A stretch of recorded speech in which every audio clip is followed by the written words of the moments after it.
Denyut jantung di dada berdebar tak menentu karena kehadiranmu.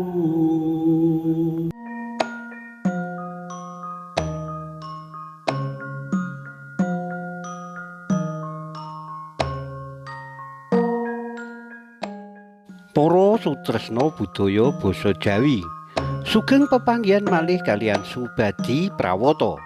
Ing kalodhangan menika badhe ngaturaken waosan buku basa Jawi Cerita Cekak.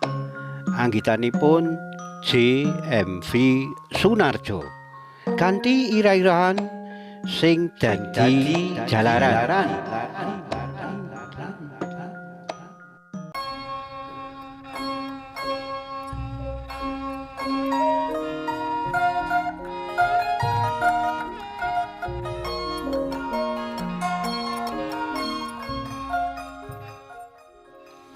Dina Setu Hendri Prei. Esuk umun-umun bubut-bubut suket pelataran omah. Senajan omah kontrakan tetep dijaga kebersihane supaya endah sinawang. Jam 7:30 durung genep. Penganggone wis teles. Leren lungguh ing gethek. Ngusapi keringet. Dumadaan weruh kenya numpak sepeda liwat. Panyawange ngetut lakune kenya mau nganti ilang ing pandulu. Hendri eling yen kenya mau sering disalib yen pinuju mangkat ngantor. Nanging merga durung kenal ya mung diselip ngono wae. Ora klebu ing ati. Beda karo esuk kuwi. Hendri kober migatekake banjur tuwuh pitakon sajrone ati. Sapa sabenere kenya kuwi? Omahe ngendi? Pendak esuk sepedahan liwat. Dalan kono arep menyang ngendi? Yen mangkat nyambut gawe nang ngendi? Sakjane prainane mono yen diarani ayu utawa manis ora. Nanging yen diarani ala uga ora. Biasa-biasa wae kepara lugu. Wedak lan lipstik tipis ora celakan. Apa maneh pipine di skincare ora. Rambute diure sapundak. Pawakan langsing dedeg piadege sedengan.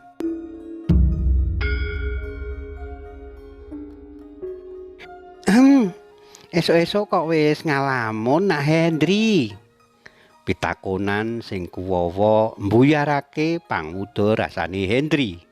Hendri mengo jebul sing takon Bu Darma tangga sebelah. Mboten ngalamun Budhe. Niki wau nembe ngaso bibar bubut-bubut suket. Oh, gak kira nglangen kenya sing liwat kae mau. Jenenge Ayu. Omahe 10 surup saka kene. TU ing sawijining SRTP. Maune yen kerja numpak montor.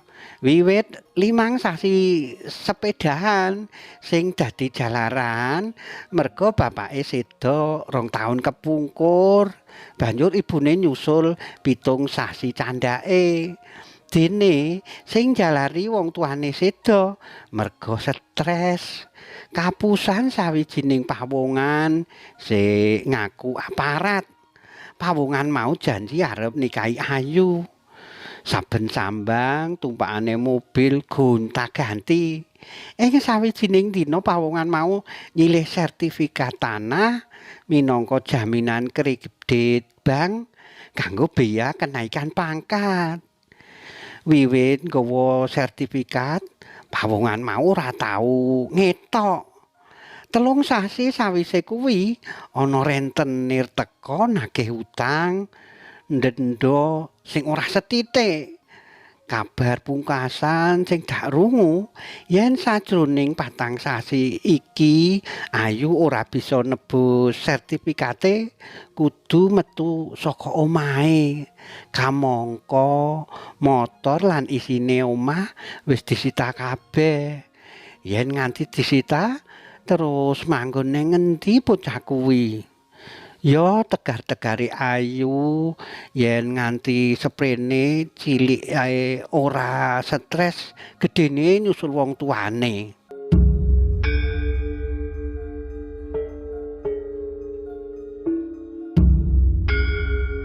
Wewayangane ayu tansah nggodha ati. Tuwuh saka telenging ati, kepingin kenal nyedhaki.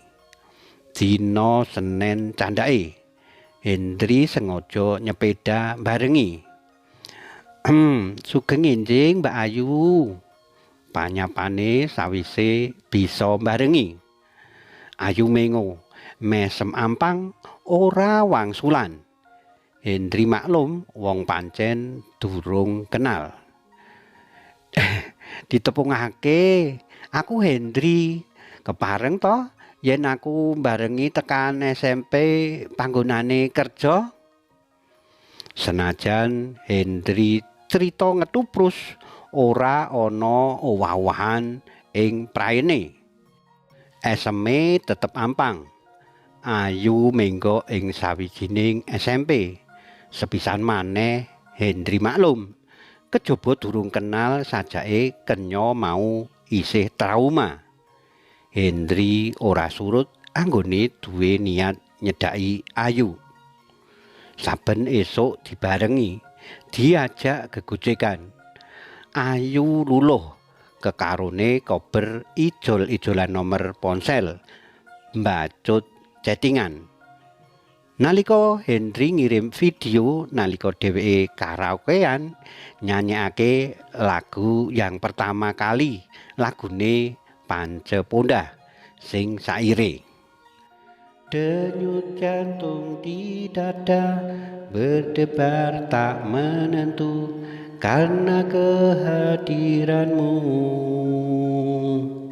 Diam-diam hatiku mengagumi dirimu, bahkan menyayangimu.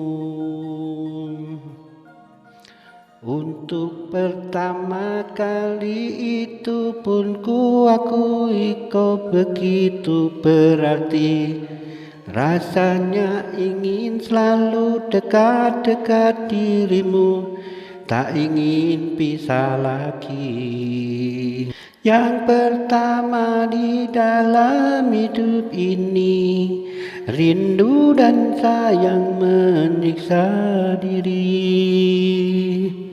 Yang pertama di dalam hidup ini, kasih dan sayang menerpa diri. Terkadang tak sadar bibirku ini menyebut dan memanggil namamu sayang. Pertama kali di dalam hidupku ini menyayang dirimu. Ayu mangsuli nganggo gambar godhong waru warna abang. Nalika Hendri nembung arep dolan menyang omahe Ayu, manggakake. Lungguhe ing teras wae, yen lungguhan ing jero ora kepenak disawang tangga. Kandhane Hendri. Pangapurane sing gedhe, lungguhane mung kursi peyot ngene iki. Aku percaya panjenengan wis ngerti sapa sejatine aku. Sing tak ngerteni, Ayu kuwi sawijining kenya sing dadi TU ing sawijining SMP. Aja bohong panjenengan, ngerti bab aku saka Budhe Dharma ta? Apa sing diceritakake mau kabeh bener, jujur aku isih trauma marang priya. Aja kedelarung-delarung anggonmu nutup ati marang priya. Bukaan hatimu kanggo aku. Sapa temon sepisan mbacut kapindho lan sateruse. Hendri duwe niat nambani tatu atine Ayu lan nyelametake supaya ora kausir saka omahe. Eling-eling dheweke dhewe wong ngumbara yen bisa nebus omah, tanah lan omah karo Ayu, teges ora ngontrak terus. Matur nuwun yen omah tanah iki wis panjenengan tebus, nanging ora sarujuk yen kabeh mau sing jalari aku kudu ngimbangi katresnan panjenengan. Sing ateges aku males budi nganggo jiwa ragaku, ujare Ayu sawijining sore. Dak jaluk aja salah persepsi. Tresnaku marang Ayu kawiwitan aku weruh slirane liwat ngarep kontrakanku. Yen Ayu bisa nampa katresnanku lan gelem jejodhoan karo aku, ateges Ayu aweh pitulungan marang aku. Aku ora kudu golek omah kontrakan pendak taun. Aku dak melu ngeyup ing omahmu. Ayo bebarengan nutup lembaran lawas sing peteng lan nyipta bales omah karo aku. Dak kira iki sing dadi jalaran awake dhewe jejodhoan. Aku bakal tresnani sliramu kanthi apa anane. Ayu mantuk karo mesem. Panyawange adoh mengulon menyang sikile langit sing wis wiwit peteng. Sawetara kuwi rembulane wiwit njedul. Endahe eseme Ayu ngluwihi endahing wengi kang kaguyang cahyaning rembulan sing lagi ndadari. Angin ketiga midhit nyebarake arume kekembangan. Karipta dening JMV Sunarjo. Cariyos menika kapetik saking kalawarti basa Jawa Joko Lodang. Nomor 21 tanggal gangsal 11 November 2020 ing Ngayogyakarta. Matur nuwun awit kawigatosanipun saged pepanggihan malih wonten ing cariyos sanesipun. Matur nuwun. Nuwun.